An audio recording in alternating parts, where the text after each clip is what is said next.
So first, turn off the news because the news is trying to bond with you by appealing to your sense of threat. Power to Live More with Joe Dodds. Welcome to the Power to Live More podcast, all about productivity, organisation, well-being, energy and resilience.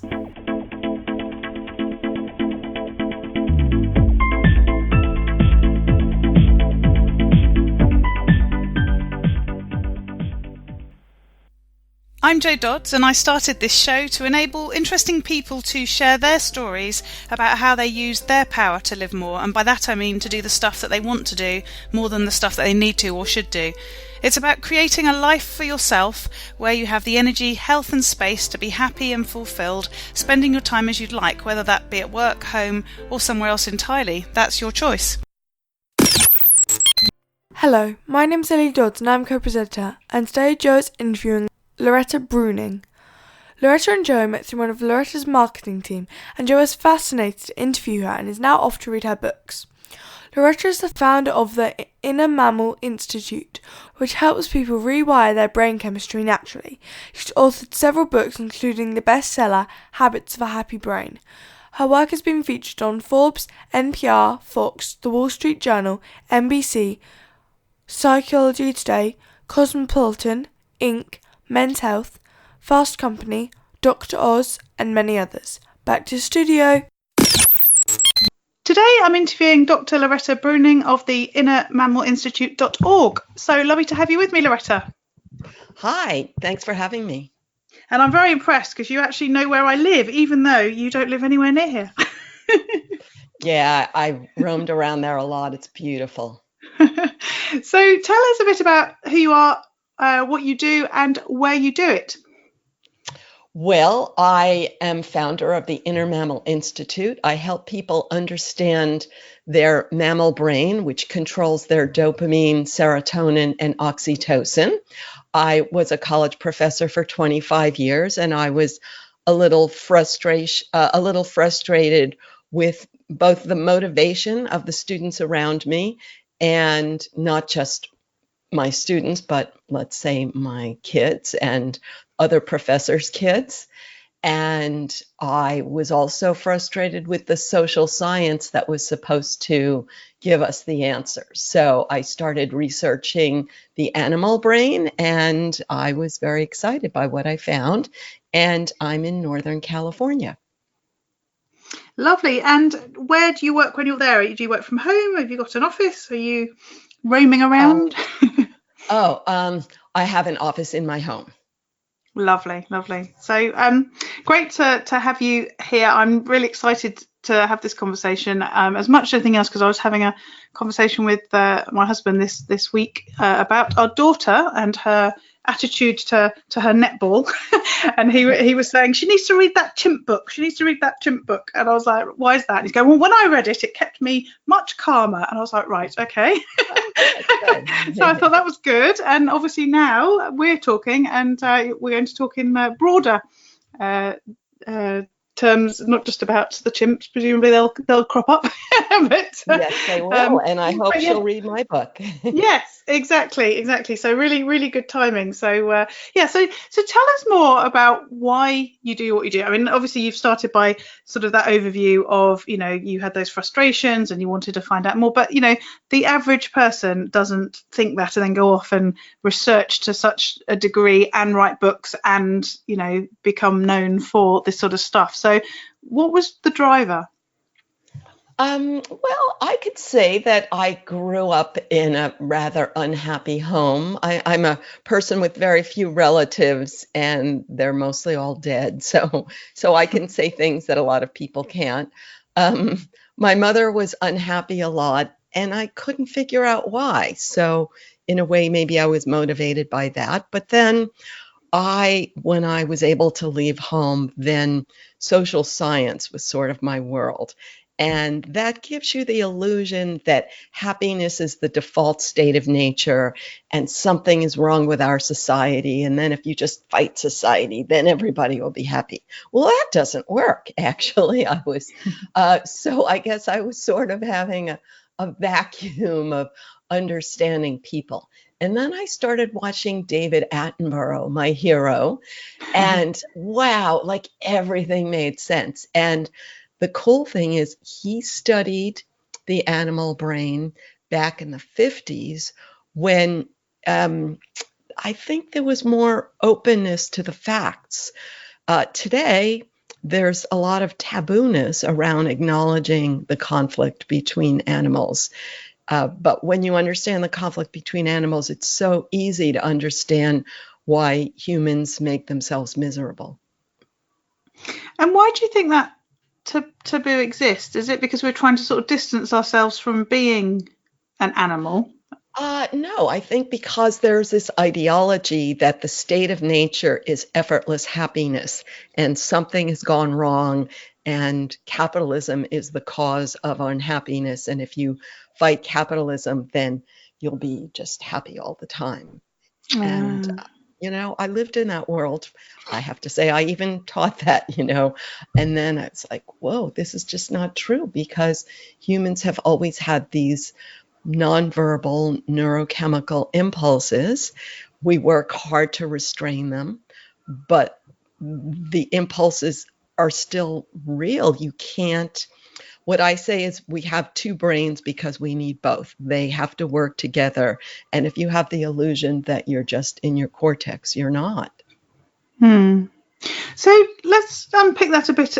I mean, I just sort of threw in the chimp thing because, as I say, my husband mentioned it this week. But what's some of the sort of science behind you just mentioned two brains? Yeah. For those people who haven't read some of the books, haven't read your book, Sure. Don't really understand this stuff. Sure. Let's do the sort of 101 on what we mean here. Sure. So the animal brain rewards you with a good feeling chemical when you see or do something good for your survival. And it alarms you with a bad feeling chemical when you see or do something bad for your survival. But it defines survival in a quirky way, which is why we all do quirky stuff to stimulate our happy chemicals and relieve our unhappy chemicals. So to be more specific, dopamine, serotonin, and oxytocin are the happy chemicals that I focus on. And when they turn on, you get a great feeling, but your verbal brain doesn't tell you why it turned it on, so you don't know why. But neurons connect, and then you want to do that thing again, even though you don't consciously know what that thing is. So the simple way to understand it is our ancestors had to forage constantly in order to survive. So a chimp is constantly looking for food. Otherwise, they'll starve to death. So they look like, let's say you're hungry, you look around, you say, oh, there's something I can get, and you walk toward it. That's dopamine. So dopamine is the great feeling you have when you see something that meets your needs. You say, I can get that, and you take a step toward it. So we can all think of examples in our daily life, whether it's a job opportunity, a romantic opportunity, or a bad habit. So those are all that feeling of like, I want that, I can get it, it will meet my needs. And the good feeling stops in a short time, and then you have to do more to get more, which is why it worked for our ancestors, because they would eat something, then a few hours later, they'd be hungry again. So they had a constant need to quest, but dopamine made it feel good. And we have our urge with our full bellies to get that good feeling in other ways today. So can I move on to oxytocin and serotonin? Yes, please do, yeah. Yeah, so oxytocin is the feeling of safety in numbers. So mammals look for a herd or a troop to protect them from predators. And when you're with a group, you can lower your guard, and that feels good. But you would love that good feeling all the time, but it wouldn't be safe to release it all the time. So your brain makes careful decisions about which group is going to protect you and which group is not going to protect you. So in human terms, we call that trust. So Your brain is always looking for who can I trust? And when you find an opportunity to trust, it rewards you with the good feeling of oxytocin. But then it's frustrating because when a mammal is with a herd, then you're competing with a lot of other hooves and horns for the same little patch of grass. So you would really rather be roaming greener pasture. But when you go and do that, then you feel like you're going to be eaten by a predator, which triggers the stress chemical cortisol. So then, and your oxytocin falls when you leave the herd. So we all have these conflicting impulses of I want to roam toward new rewards to stimulate my dopamine, but I want to stay with the herd to stimulate oxytocin.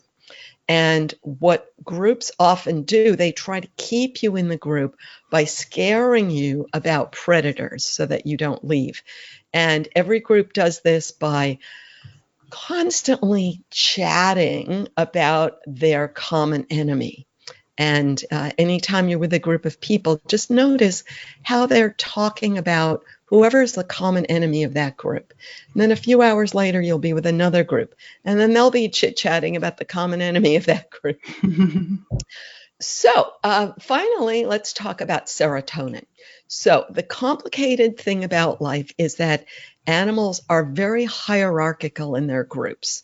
And we don't like to acknowledge this, but in the animal world, if you are near a weaker individual and you grab for a bit of food or mating opportunity, they're going to bite you.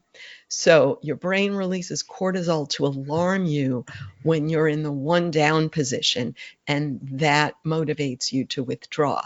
But when you see that you're in the one up position, then your brain releases a bit of serotonin. And that's not aggression, but it's calm that says, I got it going on. I'm strong enough to meet my needs despite all of these rivals for these bananas and mating opportunities. So we can all think of examples of how we go through our day and endlessly compare ourselves to others with brains that evolved to do this.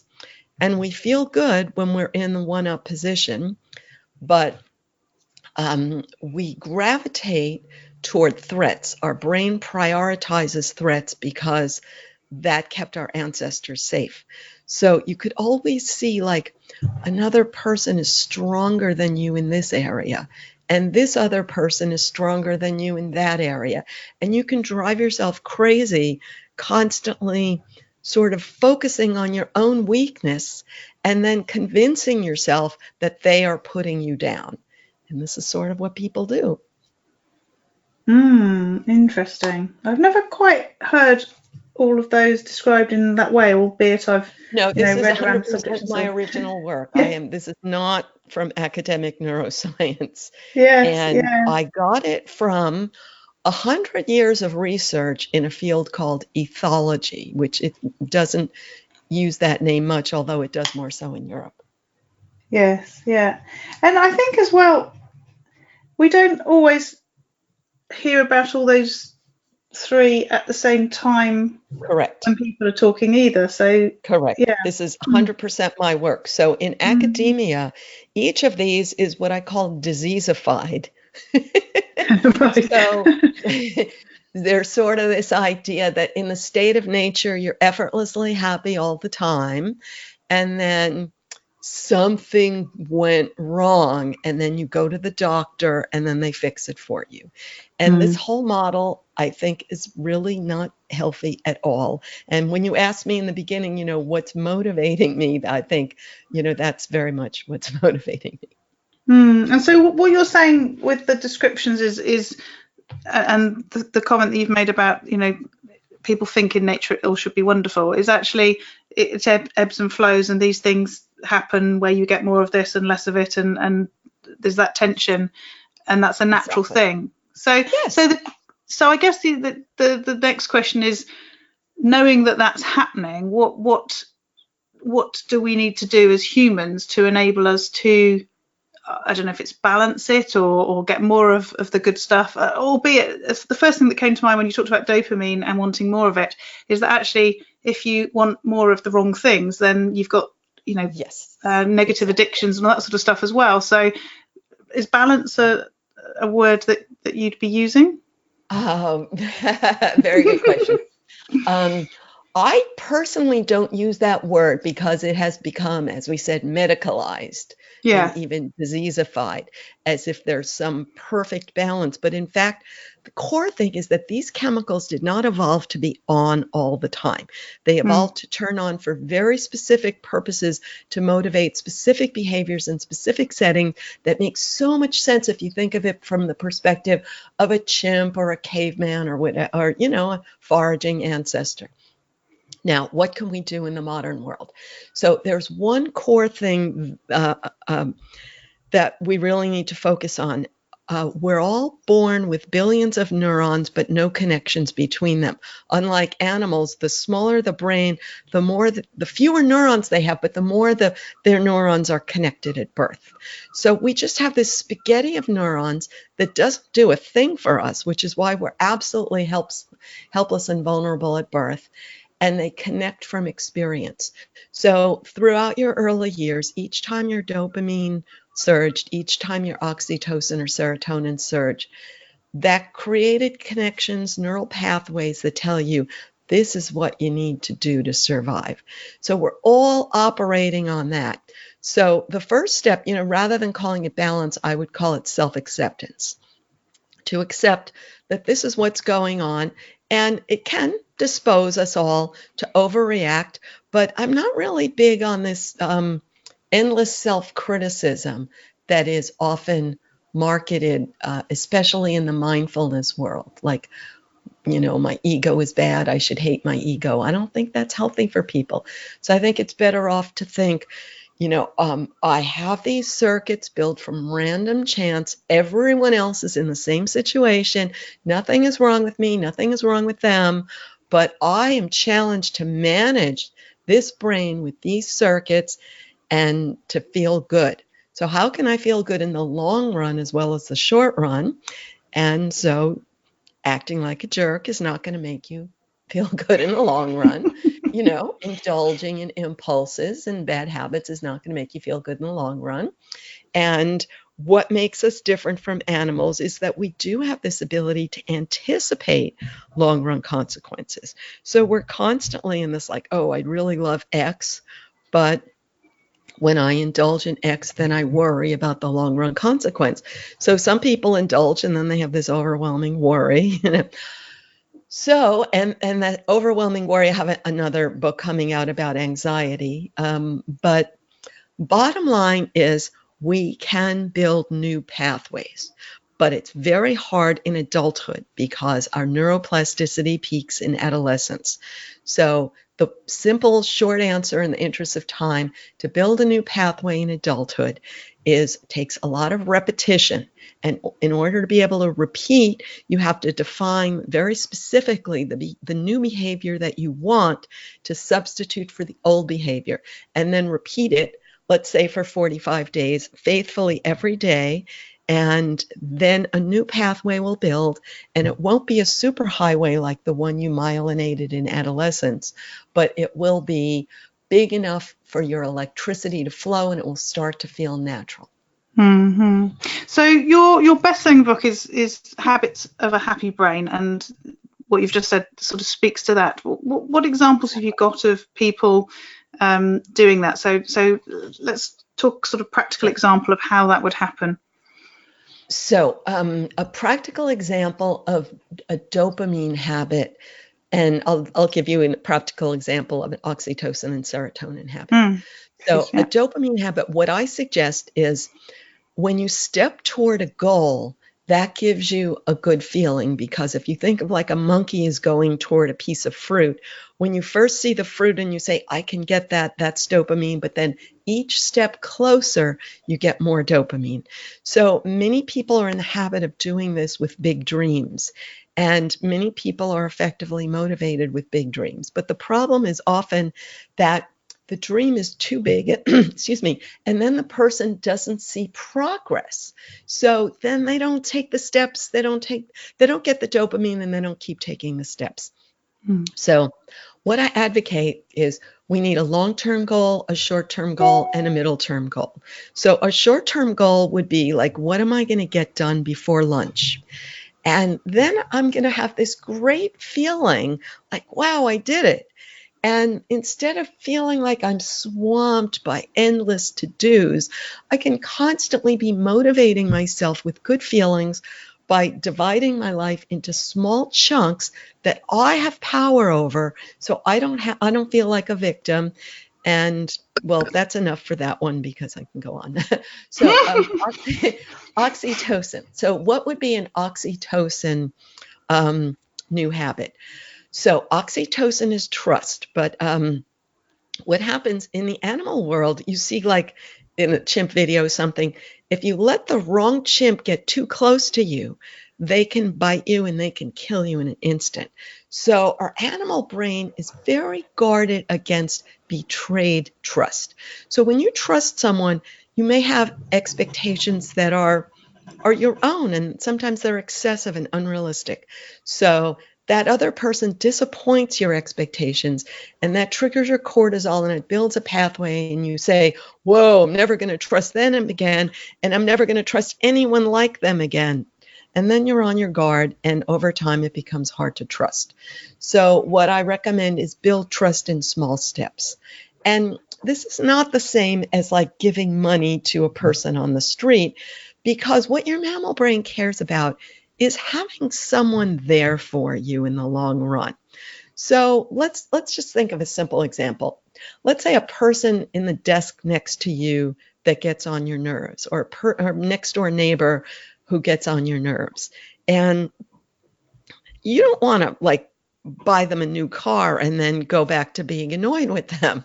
So it's small steps. So do something very small for them, and then wait for them to reciprocate in a small step, and then do another small step. But don't drive yourself nuts waiting for them to reciprocate, but go on and do a small act of trust for someone else, and always be planting those seeds.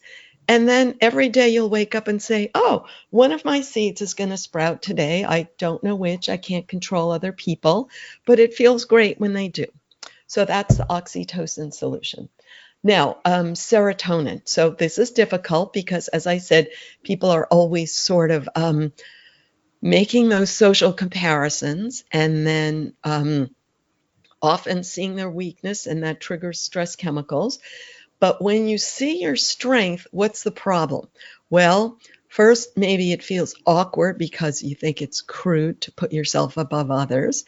And also, when you put yourself in a positive light or a position of strength, then you fear losing it, just like the alpha chimp who everybody else is trying to dethrone the alpha chimp. Mm-hmm. So the idea, again, is small steps.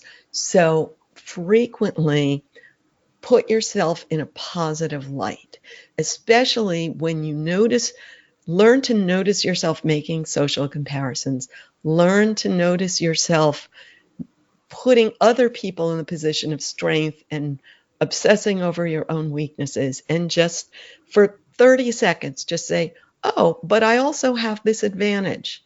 And it's okay to focus on your own advantage. You don't have to hate yourself for it, because if you do, you're going to end up depressed, because that's our mammal brain equates being in the position of strength with being able to get food and mating opportunity. That's helpful. I've just been applying the little Dudzy, my daughter's netball trauma to that explanation, and I will certainly be going to with your daughter's what? Her netball trauma. So the issue that we were discussing was that she had been asked to play a different position in her school netball team, and was feeling like she'd only been asked to do that because she wasn't good enough to play her usual position. Oh. And this is a girl who has played 3 matches in 2 days this week and got player of the match in every match. So there's a big disconnect between those two things. Oh, yeah, classic. So any threat to your status or a status setback has an enormous neurochemical effect, and people don't like to admit it, but it's tremendous. Yes. And that's like the first thing is just to say, I'm a mammal and I care about status, and I'm better off if I actually acknowledge my true feelings rather than deny them. Yes, yeah.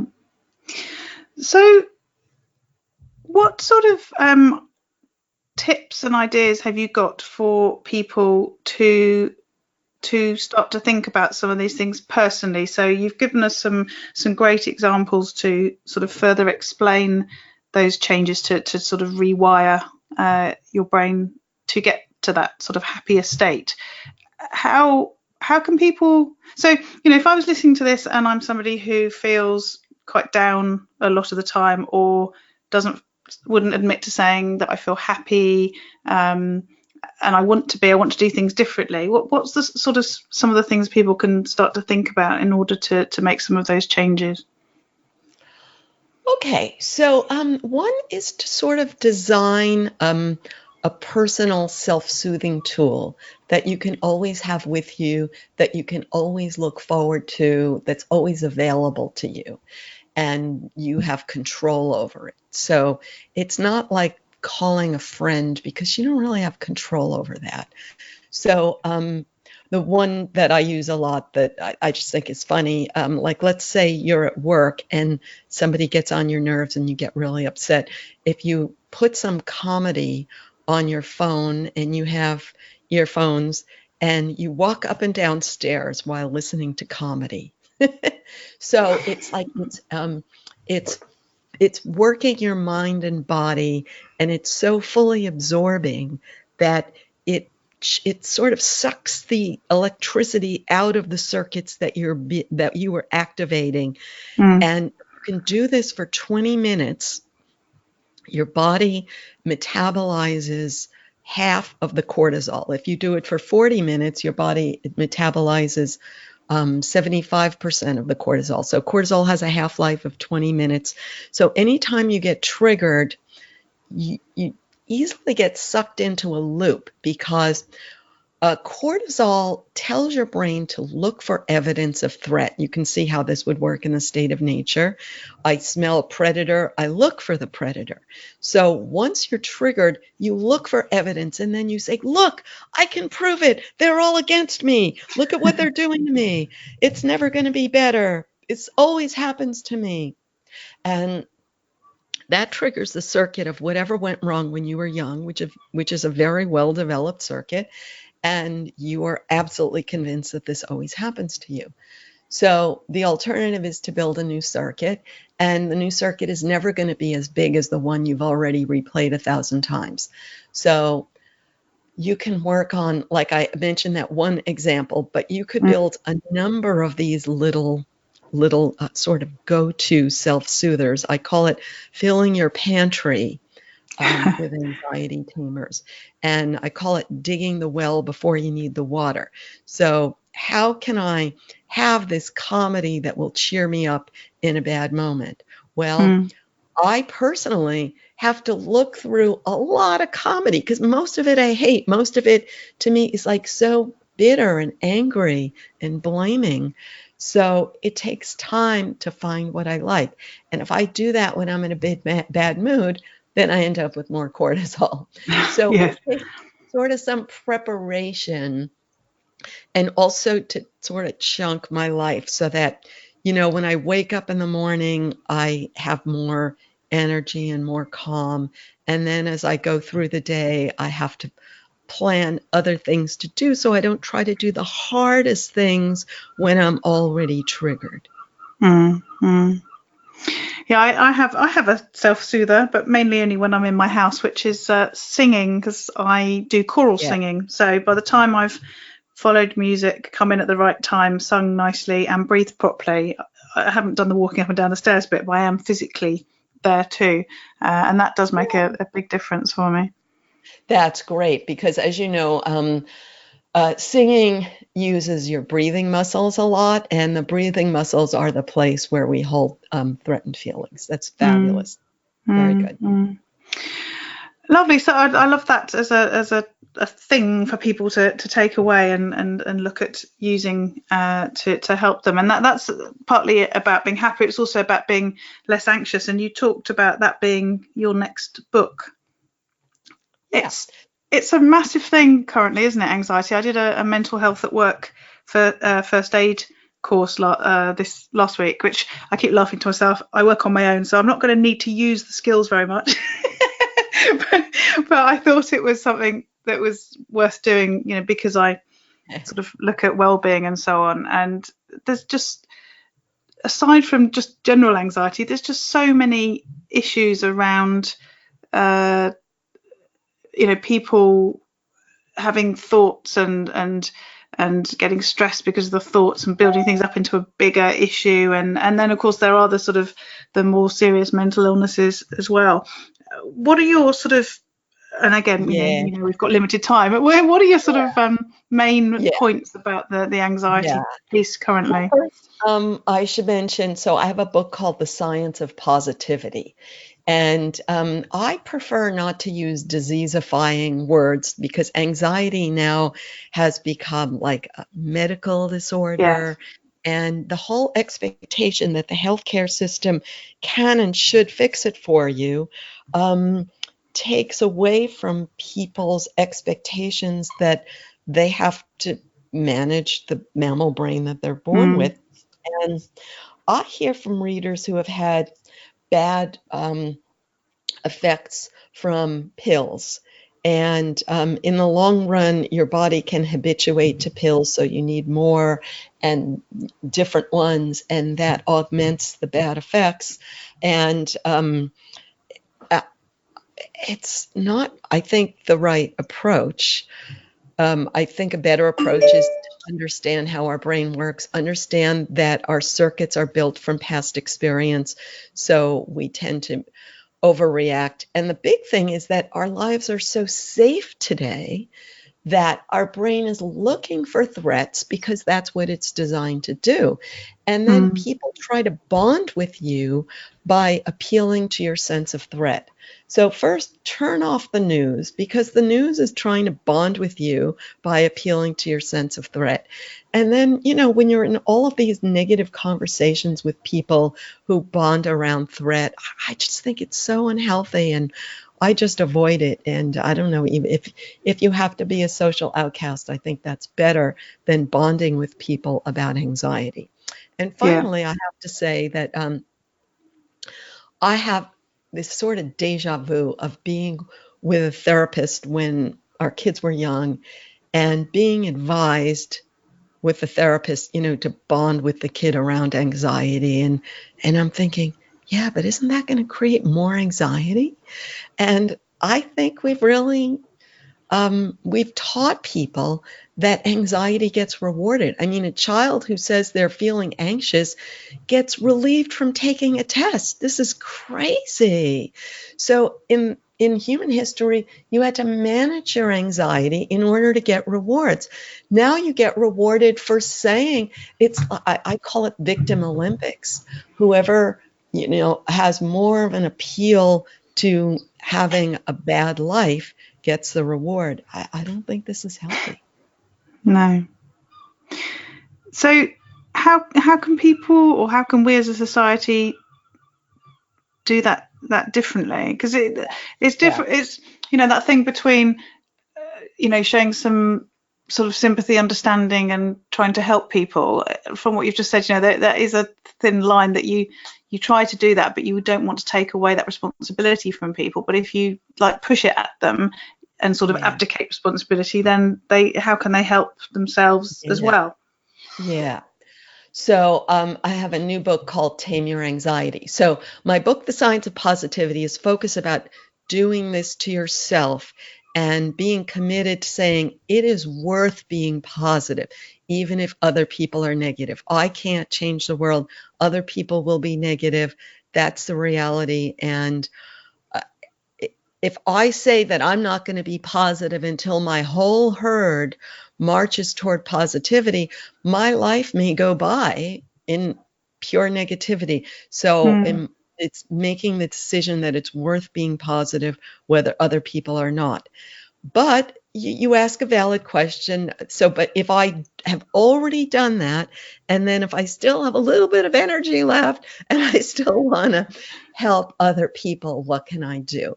And so that is the final chapter of my new book called Tame Your Anxiety, which is coming out in May. And the final chapter on help. And I first talk about how a lot of help doesn't help.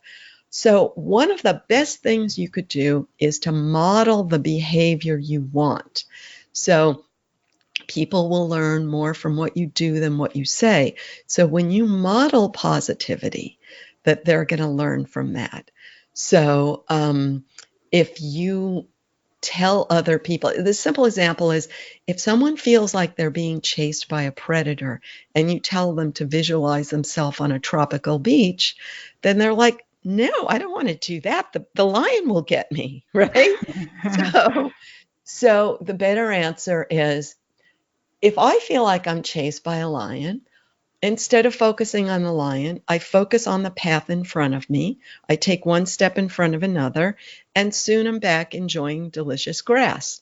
So I help other people see how I do that. Oh, this person is frustrating me. I find a path that I have control over. I take one step after another, and I enjoy the reward. So is to help other people find their power to do that by seeing how you do that. That's really interesting. As interesting as the mother of a 12-year-old as well, that whenever I try and have any of these sort of more self-developmental discussions with her, she hates it, shuts me down, doesn't want to have the discussion. It's great to hear you say that, because I feel guilty that I didn't try that much, because I learned all of this after my kids were grown up. And so that's exactly how I felt. They'll hate me if I say this, but I truly do think that your kid is taking it in. So when they push you away, just walk away and say, I did it. Yeah. Well, the other good news this week is she's just passed her singing exam with a distinction, and I hadn't heard her sing for 3 months because she's been practicing internally in her head and also when I'm clearly not around. And I've purposely kept away because I don't want to pressure her, because I know that she hates it, and she's just come through and proved that was the right thing to do. And it's really hard, but it worked. That is fabulous. It has to be your own goal to stimulate your dopamine. When it's someone else's goal, then you just feel like you're in the one down position. Yes. And unless your whole life is about pleasing that person, and a healthy 12-year-old, their whole life is not about pleasing their mother. So It sounds like a healthy relationship. Oh, phew, that's good. Thank you. So tell us a bit about what you do when things don't go right. So it's a question I ask all my guests. I'm particularly interested in your response because you have a sort of scientific perspective on it as well. But, when you have a bad day, when it's all going horribly wrong around you, how do you deal with that?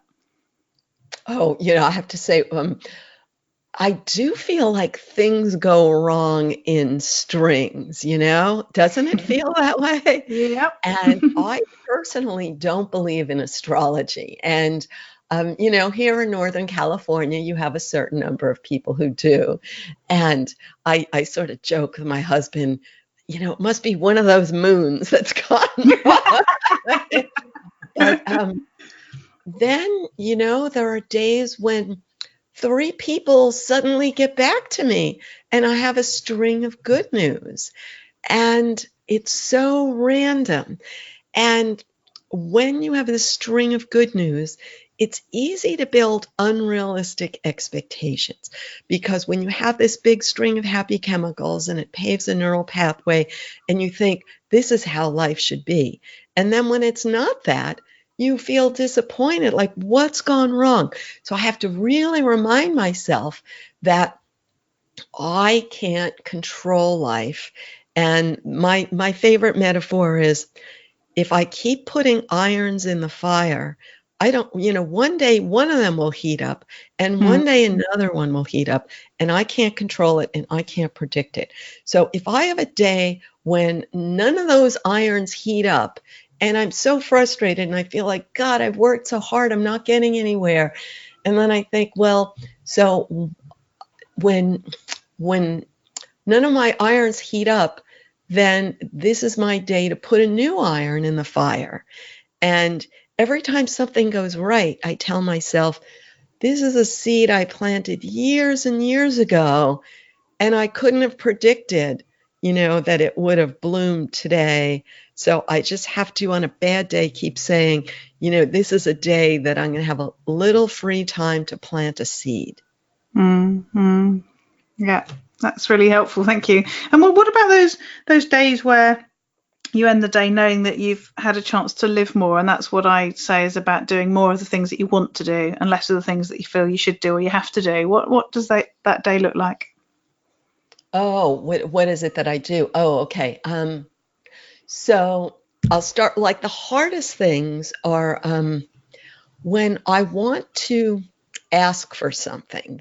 We all know that's hard. And to ask for something when I don't really expect it. And we all know you may have to ask a few different people before you get something.